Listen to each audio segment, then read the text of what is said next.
الحمد لله نحمده ونستعينه ونستغفره ونعوذ بالله من شرور أنفسنا ومن سيئات أعمالنا من يهده الله فلا مضل له ومن يضلله فلا هادي له ونشهد أن لا إله إلا الله وحده لا شريك له ونشهد أن سندنا وشفيعنا وحبيبنا ومولانا محمدا عبده ورسوله. قال الله تبارك وتعالى في القرآن المجيد ولقد يسرنا القرآن للذكر فهل من مدكر. محترم سامعین نظام، آج ہم جس مقصد کے لیے بیٹھے ہوئے ہیں اور جمع ہوئے ہیں، ہم سب کو معلوم ہے کہ خوش نصیب طالبان مکمل قرآن مجید اپنے سینے میں محفوظ کیا ہے. اسی کے اعزاز کے لیے ہم سب یہاں جمع ہوئے ہیں. ہم سب کو معلوم ہے کہ قرآن پاک اللہ کا کلام ہے اور قرآن پاک کی حفاظت کا اللہ نے اپنے ذمے خود لیا ہے. اسلام قیامت تک باقی رہے گا. پچھلے جتنے انبیاء علیہم السلام تشریف لائے تو وہ خاص زمانے کے لیے آتے تھے، خاص وقتوں کے لیے آتے تھے، خاص قبیلوں کے لیے آتے تھے. موسیٰ علیہ السلام بنی اسرائیل کے لیے بھیجے گئے. نوح علیہ السلام اپنے قبیلے کے لیے بھیجے گئے. جب وہ نبی چلے گئے تو ان کے جانے کے بعد ان کے ساتھ جو شریعت تھی وہ بھی چلی گئی. اب جب دوسرے نبی آتے تھے تو ان کی شریعت چلتی تھی کہ وہ جو دین لے کر آئے تھے، یعنی جو احکامات لے کر آئے تھے اللہ کی طرف سے، وہ ہمیشہ کے لیے نہیں، خاص زمانوں کے لیے، خاص اوقات کے لیے. تو موسیٰ علیہ السلام کو اللہ تعالیٰ نے تورات عطا فرمائی. موسیٰ علیہ السلام کے پردہ فرمانے کے بعد دوسرے یوشع ابن نون علیہ السلام نبی بنے تو ان کے جو احکامات نازل ہوئے اور ان کا ماننا ضروری ہو گیا.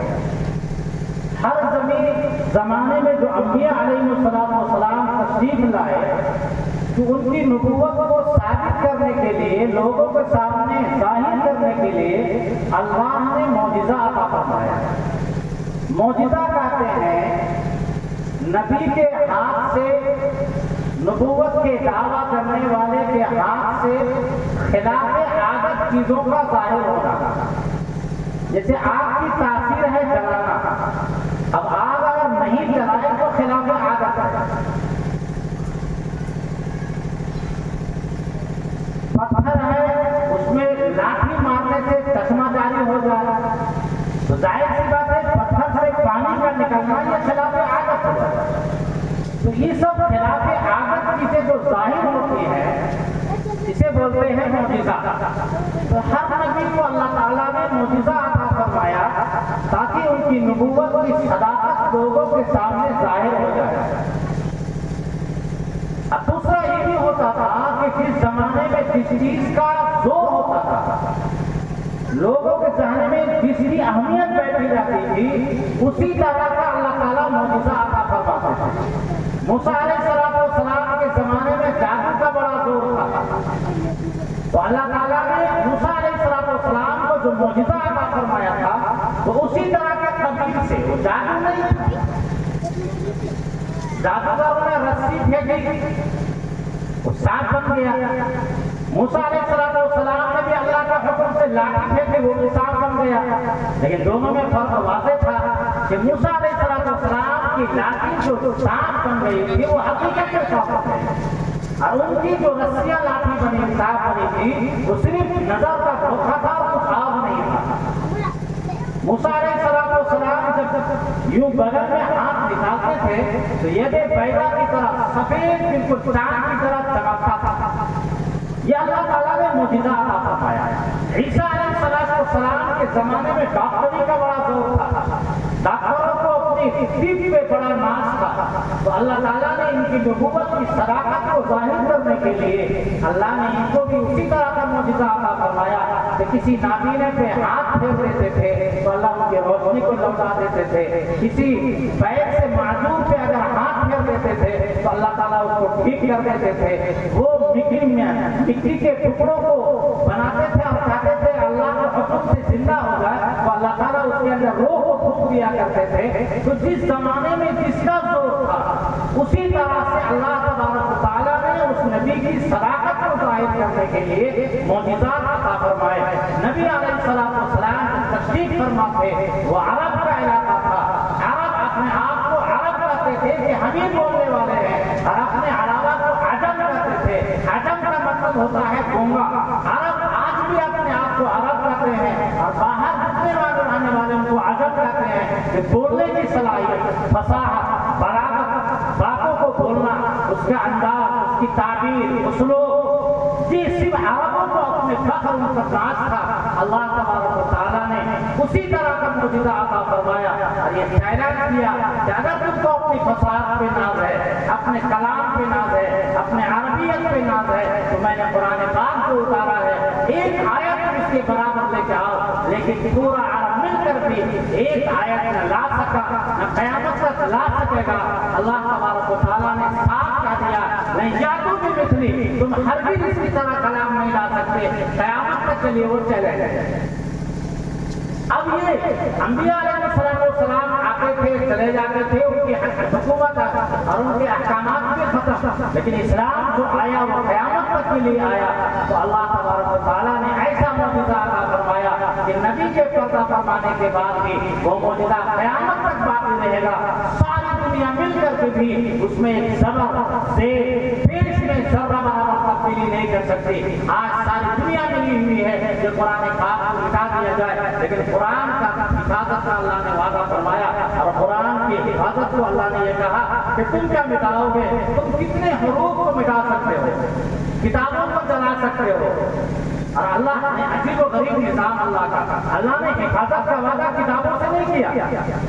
کیا کتابوں کو مٹایا جا سکتا ہے، کتابوں کو جلایا جا سکتا ہے۔ انٹرنیٹ کا زمانہ ہے، آپ سائنس دعویٰ کرتی ہے کہ 100 سال تک یہ محفوظ رہے گا، 500 سال تک محفوظ رہے گا، سیٹلائٹ میں محفوظ ہے وہ ہزاروں سال محفوظ رہے گا، لیکن اس میں کوئی یقین سے نہیں کر سکتا، ہو سکتا ہے اس کا کوئی نٹ ڈھیلا ہو جائے تو کام کرنا بند کر دے، چپ ہے وہ آگ ہے، سر ہو سکتا ہے وہ کھولڈ ہو جائے، وہ وائرس اس کے اندر گھس جائے۔ اگر یہ چیزوں کی حفاظت کے لیے اللہ ذریعہ بناتا وہ چیزیں ختم ہو جاتی تو قرآن بھی ختم ہو جاتا، لیکن اللہ نے حفاظت کا ذریعہ بنایا ہے۔ وہ حفاظت کا ذریعہ اللہ تبارک و تعالیٰ نے جو بنایا وہ اللہ نے بنایا، سینوں کو بنایا کہ انسان کے سینوں کو جلا نہیں جا سکتا۔ انسان قرآن کے الفاظ کو مٹا سکتا ہے لیکن سینوں کو ختم نہیں کر سکتا، انسانیت کو ختم نہیں کیا سکتا۔ قیامت تک قرآن باقی رہے گا، انسان باقی رہے گے، انسان جب تک ایک ایمان والا باقی رہے گا قیامت واقع نہیں ہوگی، اور ایمان والا باقی رہے گا تو قرآن پاک بھی باقی رہے گا۔ تو اس سینوں میں محفوظ ہے اور اللہ کا چیلنج ہے۔ اللہ نے کہا ایسا نہیں ہے کہ تم 50 سال کا آدمی اس کی حفاظت کرے گا۔ آدمی اپنے گھر کی چابی کس کو دیتا ہے؟ کسی عقل مند کو دیتا ہے، بڑے آدمی کو دیتا ہے جس میں سونا رکھا ہو، چاندی رکھا ہو، لیکن اللہ نے کہا کہ ہم اپنی کتاب کی حفاظت بچوں سے کروا دیں گے۔ 5 سال کا بچہ، 10 سال کا بچہ پورے قرآن پاک کو یاد کر دیتا ہے۔ وَلَقَدْ يَسَّرْنَا الْقُرْآنَ لِلذِّكْرِ فَهَلْ مِن مُّدَّكِرٍ، ہم نے قرآن پاک کو آسان کر دیا ہے لِلذِّكْرِ، یاد کرنے کے لیے۔ دنیا کی کوئی کتاب نہیں ہے جس کے بارے میں کوئی بھی یہ دعویٰ کرتے کہ مجھے مکمل کتاب یاد ہے۔ اگر کوئی یاد بھی کر لے گا تو 2 دن کے اندر بن جائے گا۔ ہم لوگ اشعار یاد کرتے ہیں لیکن 10 دن کے اندر وہ ذہن سے نکل جاتا ہے، لیکن قرآن پاک ہم نے سورہ فاتحہ کو یاد کیا ہے، سورہ ناس جو ہم نے حافظ اللہ جی سے پڑھا ہے اسی طرح سے محفوظ ہے۔ ایسا لگتا ہے کہ پتھر کی لکیر میں لکھا ہوا ہے، یہ اللہ کا معجزہ ہے، یہ انسان کا کمال نہیں فرمائی ہے، یہ اللہ اپنی قدرت کا مظاہرہ کیا۔ اللہ نے یہ آج جو حادثہ ہوئی ہے یہ اللہ کا معجزہ ہے، لیکن روزانہ یہ واقعہ پیش آتا ہے، اسی لیے ہمارے ذہنوں سے نکل گیا ہے۔ اسلام کی حقانیت سے اس سے بڑا کیا ثبوت ہو سکتا ہے کہ 5 سال کا بچہ، 3 سال کا بچہ بھی، 2 سال کا بچہ بھی بتاؤ گا کہ اللہ نے دنیا میں معجزات دکھایا، اپنی قدرت کا مظاہرہ فرمایا کہ مکمل قرآن پاک کو یاد ہے۔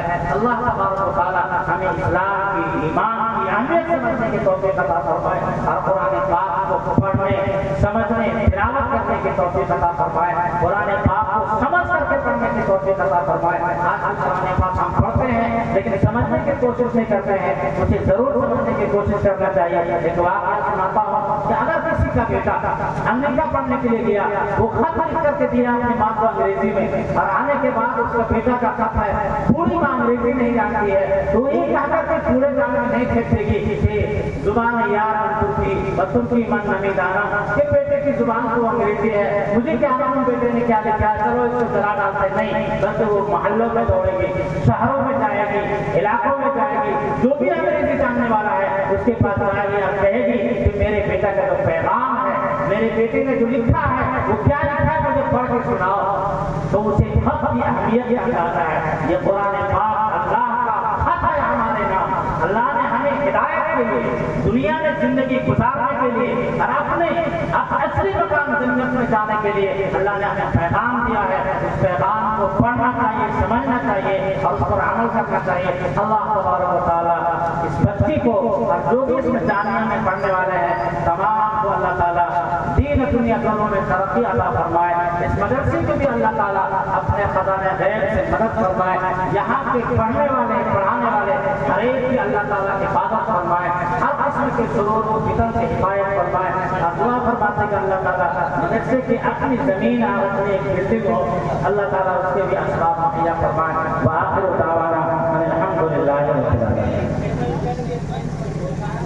ماشاءاللہ، یہ تھے قاضی شریعت حضرت مولانا مفتی ثناء اللہ صاحب دامت برکاتہ۔ اللہ انہیں اور ترقی نصیب فرمائے، جو بلاول کے مدرسہ کے محتمی بھی ہیں۔ حضرت نے اپنی بہت ساری مصروفیات کے باوجود اس ناچیز کی دعوت پر لبیک کہتے ہوئے تشریف لائے اور ہماری حوصلہ افزائی فرمائی۔ اب جو بچی قرآن حفظ کی ہے اس کو ان بزرگوں کے ہاتھوں میں کچھ انعام دیا جانا ہے، اس لیے شازیہ سے گزارش ہے کہ وہ اسٹیج پہ آ جائے۔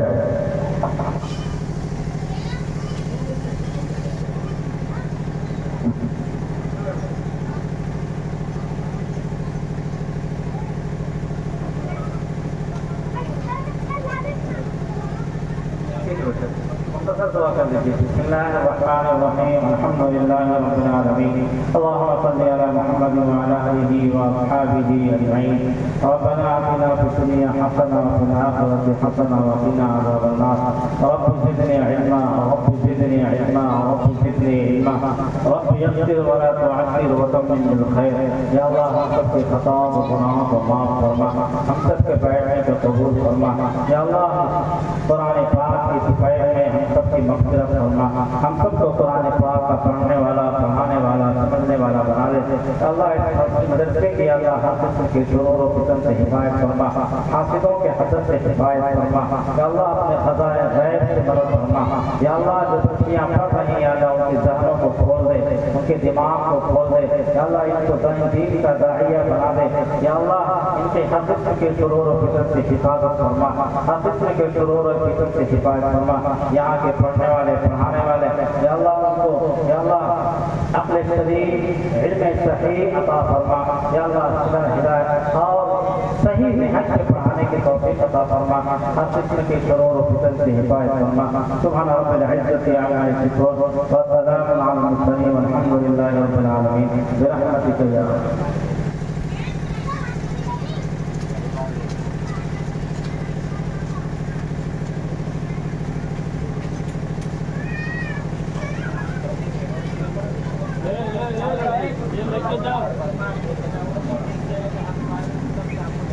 محترم حضرات، ہم بھوڑے مدرسے والے ادارے کے جتنے بھی اساتذہ ہیں اور کارکنان جنہوں نے اسٹیج کو سجایا ہے، سبھی حضرات کی طرف سے جو مہمان باہر سے تشریف لائے ہیں تہہ دل سے شکر گزار ہیں، اور ان بھائیوں کے بھی طرف سے تہہ دل سے شکر گزار ہیں جنہوں نے اس اسٹیج کو سجایا اور ہمارا ساتھ دیا، ہماری حوصلہ افزائی فرمائی۔ اللہ تعالیٰ اپنے فضل و کرم سے اس کا بہترین بدل آپ حضرات کو نصیب فرمائے، اور اس ادارے کو اس کے لیے دعا فرمائے۔ اللہ اس ادارے کو دین لوگوں کے راستے میں ترقی نصیب فرمائے، یہاں کی